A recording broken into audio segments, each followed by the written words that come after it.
Now, when I was asked to join Redken to make color fusion, which was one of the most wonderful things I've ever done, and at Clairol when we made Logix, and later when I made my own brand, we tested every single shade's performance on different types of hair, which I think is the best way to do it. But a long time ago, I mean, people will make a color chart is a marketing tool, an educational book or technical guide or video made by a good colorist. And let's watch that, made by an excellent colorist is an educational piece. There are a lot of people who are doing education out there. There's some wonderful education, there's some lousy education, and there's some education that's even damaging. So it's rate the rater. And you know who's going to teach everybody to color hair, Lori? Themselves. They are going to teach themselves. Yes, they're going to go to classes, and they might go to classes that say, I hated everything, but you know what? I at least learned what I don't believe. Second of all, they should read things. They should ask for color charts or educational guides rather than just a color chart, because those are lovely guides, but they're not exact results. And even, even after work, if 1 or 2 evenings a week, you wouldn't ruin a person's hair by dumping something all over, but perhaps if they have virgin hair, highlight a couple pieces in and learn more than just how to bleach and put on a fantasy shade. That's great. But I have a niece who's in beauty school who knows how to bleach everything and make the hair blue, green, turquoise, magenta. But if you said to her, what level is this natural hair? She would not know what I'm talking about. And that's my niece. So, and I know all these things are fun, but the more we know, the more fun we can have and the better money we can make. That's why I started my All Access group, which is a website for colorists. It's only $25 a year. That's $2.08 a month. That's and unbelievable. Every day I post lessons, key colorists comment. And you just go on Beth's blog or Beth's discussion every day. And I'd love for people to join because I really think you're doing the right thing. People do need help. Yeah. And it's funny because in a world of Siri and, Alexa and the apps and the YouTubes and the Instagram University, there's a lot that's happening and there's a lot of education, right? And speaking, from as a Redken, colorist and as a Redken educator, I mean, there's a lot of education and there is good education out there, but sometimes I feel like in such a sea of learning, all of that doesn't really matter if a newer colorist can kind of take hold of the basics and really latch on to the fundamentals, because those are things that are never going to change no matter what Siri or Alexa or new app comes along, right? And hair color principles are going to be principles forever. The fact and my Alexa just started talking to me. I know I can't say that word either. It's so funny. If I owned a beauty school, and someday I would like to for postgraduate studies, you look at this. First of all, nobody likes to talk about the boring stuff, which is the natural hair, the texture, the level, the percentage of gray, if any. If it was thermally reconditioned a year ago, that's not virgin hair, unless the hair's been buzzed down to the wood. I would teach people first what bleach does when it's on for 5 minutes, 15 minutes, 25 minutes, 35 minutes, and they would see the difference of the lightening stages that are leaving the hair as the pigment is removed. Then I would teach them demi-permanent color, because all that, you will always get a darker shade. You will never lighten hair with demi-color. So you've taught them about lightening, then you've taught them about deepening. Then you teach them about deepening on porous hair, because the more it's bleached or the more porous hair is, the darker and drabber it will grab. Then you teach them simultaneous lift and deposit with permanent dye. But I think the fun thing to do is to bleach it very, very pale and put on a fashion tone. But that, I think young or new colorists have to say, when I get in the salon, what kind of salon do I think I'm going to work in? Oh, yeah. And if they do clients who are, yes, in their teens and 20s, but also in their 30s, 40s, 50s, and 60s, and those women generally have a lot more money to spend on themselves, right? Generally, not always. What kind of work am I going to be expected to do? As a colorist, you should feel comfortable doing everything. And that's a big, big thing to try to attain. But you can do it. I've been doing it for years, and I'm passionate about teaching color to people. Yeah, you're amazing. When I first saw your salon, so back up just a quick story. About 22 years ago, I was in New York walking down the street, and I walked by a salon and I saw you in a window on the Upper West Side. I saw you and I said, oh my God, that's Beth Minardi. And I knew your salon was somewhere around there anyway. So I went in, you explained to me, you gave me a tour of your salon, and you and Carmine were at Minardi's salon in New York City, I think is where it was. Yes. Yeah. And I went in and you said, you explained to me the importance of lighting, and you explained to me about the lights that you had. And then you told me that you had new shampoo bowls that were white and that you would never have black shampoo bowls again. Now you said that 22 or 25 years ago. And of course, right now, the trend is everybody's getting white bowls, but you said that so long, and that never left my brain, all of these things that you told me back, then. And it was such fundamental, like really common sense hair coloring, which is why I love the fact that we've been able to kind of break down 5 top tips for hair coloring that you would share with a newer hairdresser. So these might seem very fundamental and basic for some, but I think there's so much that you can get out of them. And so I just had to tell you that story, that I remember walking into your salon. Actually, so you'll never remember me because I was one of thousands of people that probably walked in there, but I'll never forget that day. Thank you. Yeah. And you know what? Porcelain white sinks don't stain, and you can fix a mistake before a woman ever knows you made it. So these 5 things seem, they seem basic, but there's a lot of junk inside every one of them. Yeah. So shall I start sharing the Please top 5? do. Yes. People are excited to hear this. Yeah. I love it. Well, I will say there are probably about, 50 million top tips, but these are some of the 5. And the first one would be prepared. And be prepared means when you start working in a salon, make sure that the owner or the reception person knows exactly what you are comfortable with. Be prepared.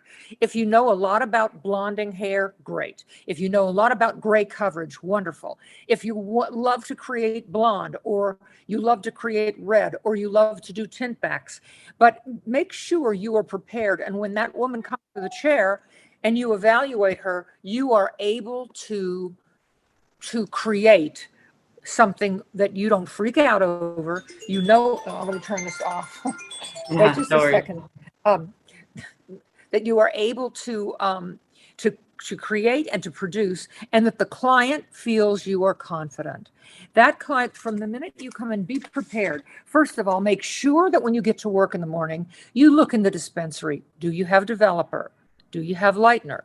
Do you have bowls, brushes, applicator bottles? Oh, and especially right now with all of the products and the crazy supply things that are happening, that's really great. As far as the first thing to do in the day is make sure you have what you need. Make sure you have what you need. And before you leave at night, make sure you look around. And if you have to make a stop on the way to work, don't ask somebody else to do it. You do it, because there's nothing worse than to have to say, I can't do it today because we don't have those things. We'll do it the next time. There will never be a next time. And just make sure that you have every single thing you need and ready to go. I keep a cart. I don't use really a station. My roll around cart that I got years ago, it's stainless steel, and I got it from Takara Belmont, but you can get these really cool carts now from Pottery Barn. On the top shelf, I have my developers and everything. I have my gloves, my coiled cotton, my bowls, my brushes, my applicators, and my developer. So I go in the dispensary, I get my things, and if I know Sally's coming at 11, it doesn't mean that's exactly what I'm going to do, because God knows I change people when they need change, but I have her usual stuff rather assembled. So that's really important. Be prepared. Be there at least 10 minutes before the client arrives. Make sure the chair is unlocked and clean. Make sure there's a towel and a cape to put around her neck. And if you're serving, now we're serving only bottled water because of COVID. But if you're serving water or something, make sure that you have everything you need to keep her comfy. Love that. Okay? Great one. Okay, good. So getting prepared before she even gets there. Yeah. So the next thing is, if you walked into a doctor and the doctor said, yeah, I'm a new doctor and I've never really, I don't know, I've really never done this before, you'd probably run the other way. So Behave as though you have confidence. So number 2 is confidence. Greet that client with confidence. Don't wait in the back for someone at the desk to say, hey, Sally, Emily's here. When you see a person coming in the door around the time that you're expecting her, you could stand up or wave and say, oh, Emily, it's so great to see you. How are you? We're looking forward to seeing you. And be sure to smile. A lot of people, they don't understand that first 10 seconds is so, a woman will size you up, or a man, in 10 seconds, they will either like you or not like you. And I don't mean personally like you, but they will, I want to sit in that chair, or dear God, help me. Right. Somebody on one of the hairdressing sites wrote, she couldn't believe that she sat a client and the client said, well, I hope you're going to do a good job this time. Well, that's really disrespectful and rude. But at the same time, we don't know what happened before. I hope that everything had been correct before. And if it happened to me, I'd put everything down and say, I'm so sorry. I'm shocked that you would say something like that. But I've been doing this a long time. So do exude confidence. Show them to a chair, seat them, ask them if they, just make sure they're comfortable, put the smock on them. If it's their first time, don't put the smock on, just put a towel around their neck, because you're going to consult for a pretty long time. You've got to really look at the client, exude confidence, look at the handbag, the shoes, the glasses, the accessories, the way the woman walks, the way she, remember, a lot of people are very afraid to come into a beauty salon. Yeah, I feel it. Yeah, and you could even say, so it's just so nice to see you today. Or, oh God, I love your bag. Or, you know, where did you come in from today? You look great. You know, you look great. Something to make them feel that you don't. That's why some of these stores have greeters, because they said people are very nervous when they come in. If you have a regular client, that's different. They start knowing you, but at the first time, or if it's your first time doing them, you've got to make them fall in love with you, honey. That's the truth. So meet them with confidence. I love that. And saying the smile too, because like I have a 23-year-old daughter and she graduated college, but she still doesn't greet people with a smile. And I don't know if it's because she grew up with a phone in her hand and her head was down, but I think that you're right, like actually doing a visual, you know, connection with the eyes and the smile is so important, you know. It's really great. I think we have to make eye contact. Like I'm looking at you now. And I mean, if people are seeing me, they see I'm not looking over here and there. You know, you have to, for that moment, the person has to think they are the only person in your life. That's all. Because if they don't feel that, she probably wants to go out. She wants to go get coffee. She doesn't really give a damn about me. So that's really important. Good. Yeah. And the next thing is I can get a motor mouth too. And I've taught myself, especially if they're new to you today, because we're talking to newer colorists. If they're new to you, I love that. I've always said this. It's terrible to say, so what do you want? That's just the most horrific thing. Right. And I don't want anybody to say something like, well, I better get you started because I have somebody in 30 minutes. No. Oh, and this thing of people being told they have to speed it up. No. I would rather you do 4 people beautifully a day at $50 than 50 people at $4 and nobody's any good. This whole thing of speeding it up sickens me. No. Seat the person, and what you say is, oh, so forgive me, but our desk said you're here for a retouch of your color. Is that what we're going to do? And she might say yes, and she might say to you, or he might say, you know, I don't know, what are you thinking? And you could say something like, you know, before I tell you what I'm thinking, I want to hear what you think. What do you like about your hair? What do you not like about your hair? Some of them will say things like, I've been to every salon in this city and nobody's any good. And then you have to know, and you have to say to yourself, I've said to them, well, I'm working at a disadvantage because it seems you haven't been happy. What bothered you most? A lot of them will say bad hair condition. A lot of them will say, I think he or she forgot about me. A lot of them will say, what I asked for is not what I got at all. And then when they were finished, the person didn't say, let me help you now. It was, well, see if you like it for a week or so and come back. That's really No, that's not good. That's not good. And I think if we went for a facial or a makeup lesson or to get our ears pierced or to have a blowout, we wouldn't want somebody to say, just if you don't like it, come back another day. No, I don't think so.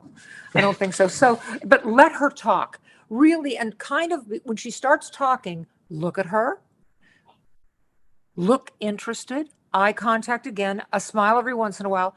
If she says, I think my hair's a little dry, or I think my hair's a little dark, if you believe, you can nod as though they need to know that you heard them.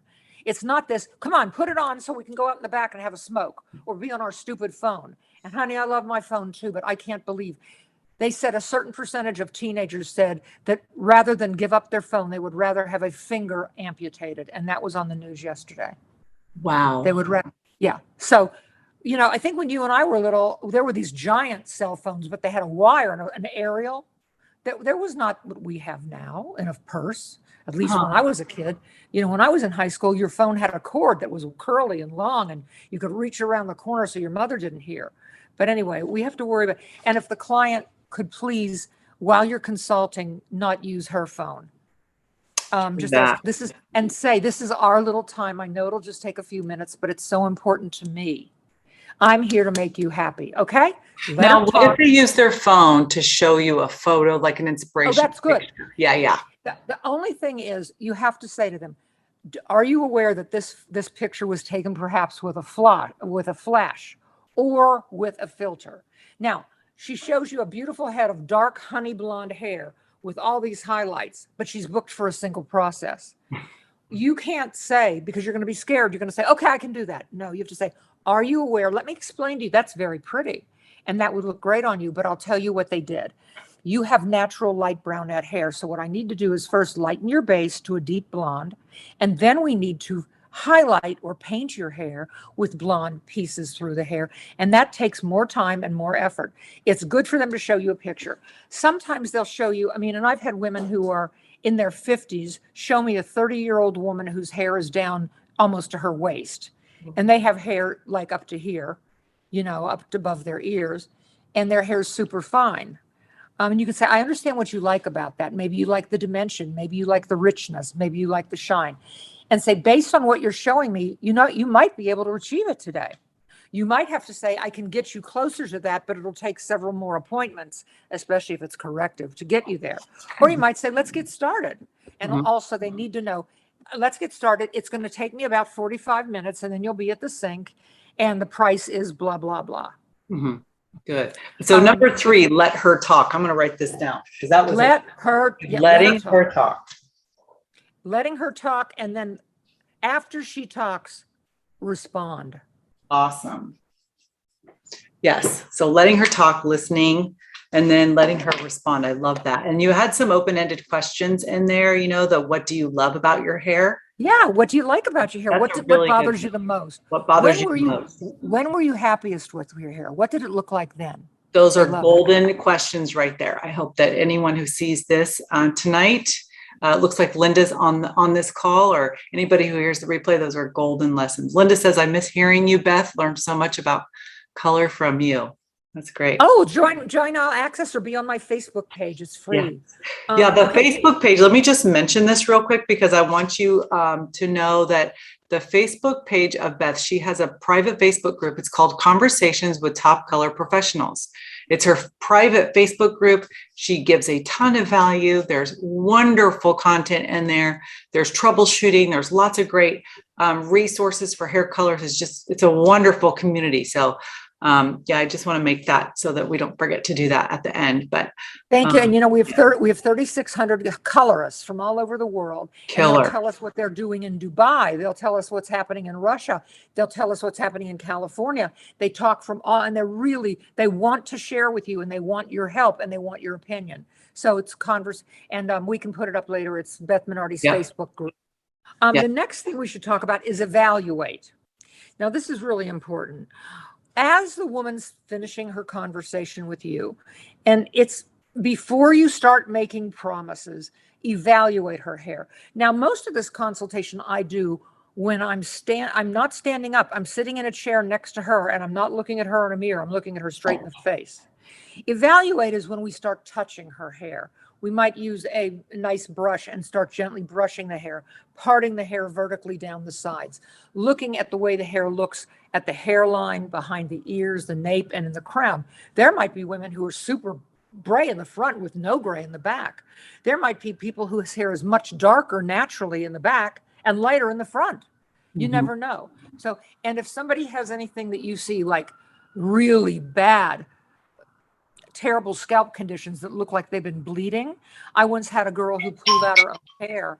She would twist it.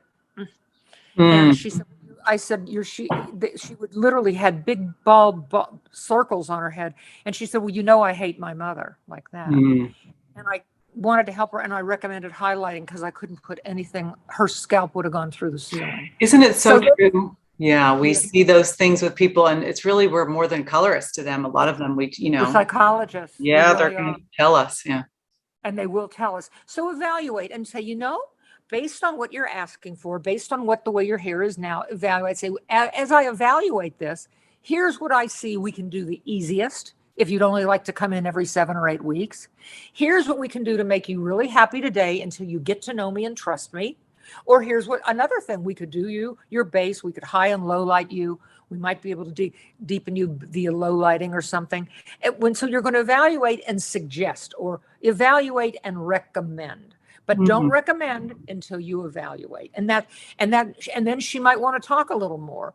If she disagrees with you, do not push her. Obtain her permission. Obtain permission. Love that. Okay? Yeah, and then act.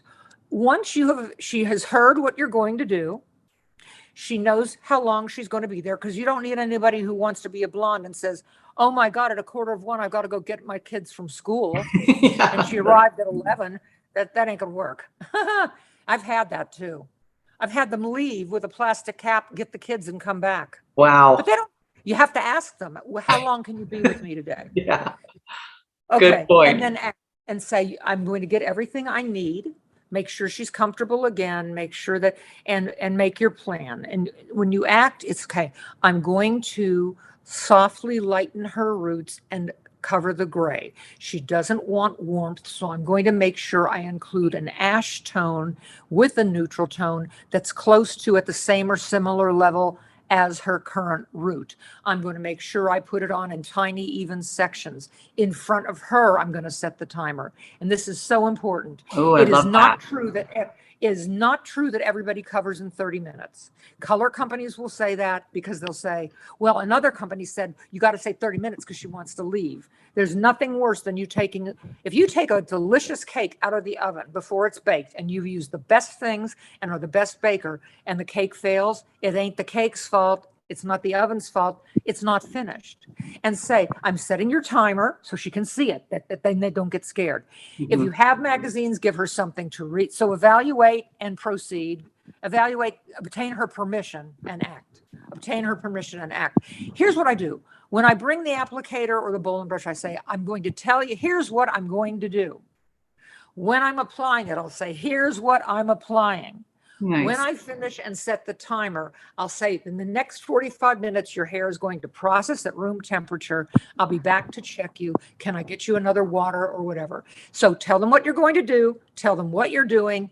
Tell them what's happening and what's going to happen next. And I'll say, I'm going to be coloring your roots, but during the last 15 minutes, I'm going to be glazing your ends with an acidic liquid demi. You're going to love it. Or, tell them, or I'm going to be putting conditioner on your beat up horrible hair, whatever you're going to say. Yeah. And just make sure and say, we're going to make your hair. I never say 100% if their hair's in bad shape. I said, today, I think I can make you 82.3% better.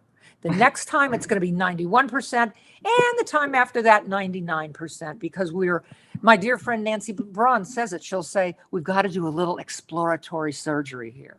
Yeah. Which I love. So you see, I know that these seem like 5 simple things, but in each one of these, we could spend a whole day at a class going through these 5 things and asking.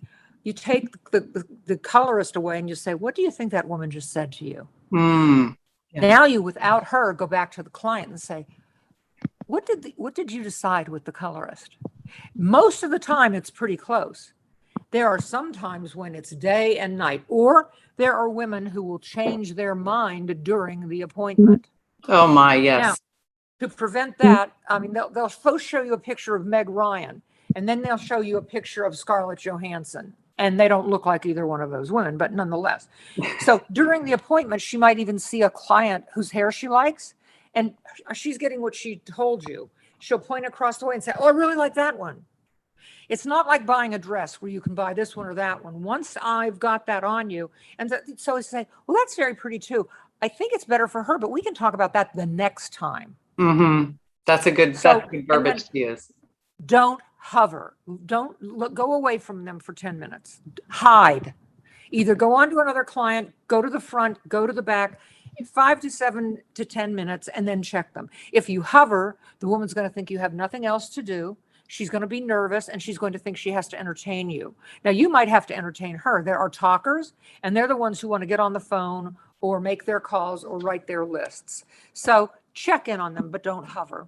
Yeah. I love that. I love that. And, you know, it's so funny because the whole consultation thing, you know, L'Oreal did this big salon emotion survey a number of years ago now.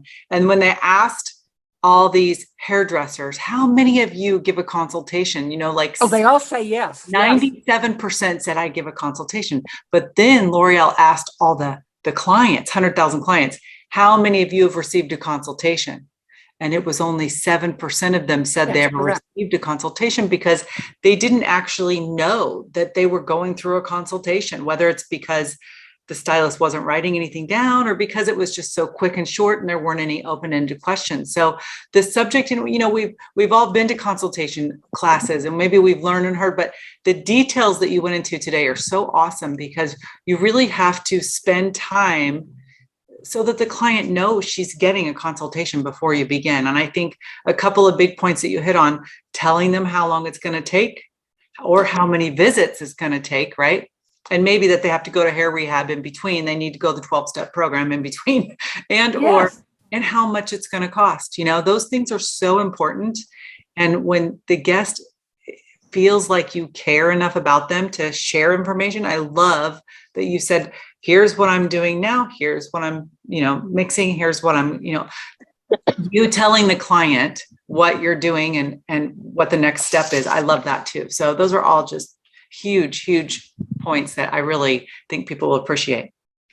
Yeah. You know, I had, I have a little hotline. People can pay me and I will answer their color questions. I mean, I'll get right on the phone with them if they're All Access members. And on All Access, people ask me questions every night on my website. But it's so funny. One woman said, well, I'm a Redken. I love Redken. And there's the new color fusion. And she says, and I put it on and it just didn't do anything. I said, well, what did you use? And I think she used like a level 7, I don't know, natural gold or something. And I said, may I ask you, I said, why did you apply that? She told me the natural level of the hair. She said, I don't know. I didn't know what to do. So I just needed to get started. The need to just get started sinks ships. If you're not sure, don't. What my dear friend Eric says, let's avoid regret. Regret is 3.5 hours later when you're running behind, you haven't gone to the ladies' room, you haven't had lunch or a drink of water, the woman is screaming and she's upsetting other customers. You want to kill yourself. Right. And you know what? Avoiding the regret because you avoid always regret make time to fix it. So you might as well make time to start it correctly. Yeah. But the better you are with color, which I know this is what you and I are dedicated. You and I can teach anybody how to do color and not screw it up. The more prepared you are and the more you know, the more you're going to just go right through this. If you know that you know how to cover gray and that's all you know how to do, and you know how to do a few hair paintings, start with that. Don't call yourself, I'm the queen of blonde or the queen of double process or the queen or the king of corrective color if you're not. But learn those things. Love that. So to work with you more, you have your site, which is called Beth Minardi All Access. And I'll type it in the chat here so that people can see it. It's www.BethMinardi-allaccess.com. and we welcome new members. And every day they go to Beth's posts and they see, I think I've written 180 different, there is a lesson a day. Boom, boom, boom, boom. Oh, I'm a member. I love it. I love it. I'm a member. I'm an experienced colorist. I'm an educator, and I love your site. I think it's great. I think because I'm an experienced colorist and I learn from other colorists every day. I just taught in Connecticut. Oh, and yeah. In February, I'm teaching twice in Texas, then in Florida, and then in Boston. So maybe people want to come. And we do announce the classes on the website and on Facebook. Yeah, so these are private classes. You spend all day with students who want to go and learn from you, basics, fundamentals, and advanced, obviously, to become an even better, higher level colorist than what they already are. I love that. And no mannequins, real models. Ooh, good. So unique. Okay, good. So I'm so glad that we did this. I have my course online, Infinity Hair Training, because, and as hairdressers, we never stop learning. So I call it Infinity Hair Training, but the course is called the Hairstylist Accelerator Program. It is for newer hairstylists who are in the industry. And it's really a bridge program for a stylist behind the chair to help get them from rookie to pro, and bringing resources like this to newer hairstylists so that they can learn even more is really my passion and what I love. And I'm just so grateful that you were willing to come on tonight and have this wonderful little conversation with your top 5 tricks. I mean, I feel like we could do an encore another time and just talk about hair color and levels and all that kind of stuff. But I mean, would love that. So people who see this replay, people who have never seen Beth Minardi before, just know she is an industry icon and colorist. She is an amazing human and a wonderful leader in the hair color industry for many, many years. Now, you have your own line of color now. You're demi. I do, but I also I'm a consultant for a group called Beauty Quest. Beauty Quest has bought a number of lines, and one of them that I'm helping them work on, they have some wonderful lighteners and 10-minute color. It's Rusk hair color. Okay. I'm helping them, but when I teach, it does not matter what brand you use, Wella, Redken, L'Oreal, whatever. I teach color as a science and as an art and a subject, because what I've seen, and I know you have, Lori, people who work in a salon that's all Wella one day, and the owner gets a deal on Schwarzkopf, and the next day everything's Schwarzkopf, and they say they can't color the hair. Yes, they can. A good colorist understands that there are no exact matches. Those stupid comparison charts, they're comparisons, but an apple is not an orange. They're both fruit, But I love working with new colorists, and I love your color accelerator program. I'd love to put that up on my social media as well. Yeah, absolutely. I think we have the same purpose. And also my program is non-branded, non-Redken branded. I'm a Redken artist, but any hairstylist who leaves school, whether they go to an Aveda school, a Paul Mitchell school, they will sometimes, I've seen that need. There's a gap in our industry. If they don't have a good salon or a mentor near them, if they don't work near you in New York, or if they don't work near me, or if they don't work near, my friend Linda on here, it's hard for a hairstylist who's left out there alone, trying to survive on Instagram University and seeing things happening that aren't real. And I see, a hired actress saying that she's using powder lightener on her scalp, which is a no-no.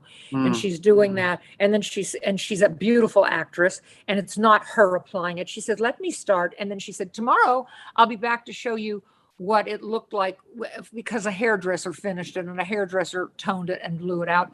But if I'm a lady at home and I don't have any point of reference, the reason women goof their hair up at home is they don't know where they're starting, and they think that the pretty lady on the box is how they're going to turn out. My gosh, right? Lots to talk about, Lori. Thank you so much. This has been such a treat. I mean, you are one of my favorite hair colorists of all time, one of my very first platform artists I ever learned from. And I am so grateful that we had all of your words of wisdom. We've got your top 5 things here. For anybody left in here in this chat, you put your email address in the chat. I will send you this document. It kind of goes into her top 5 things. And it's the details of kind of the summary of what she talked about. So put your email in the chat so we can send this document to you. You'll have it.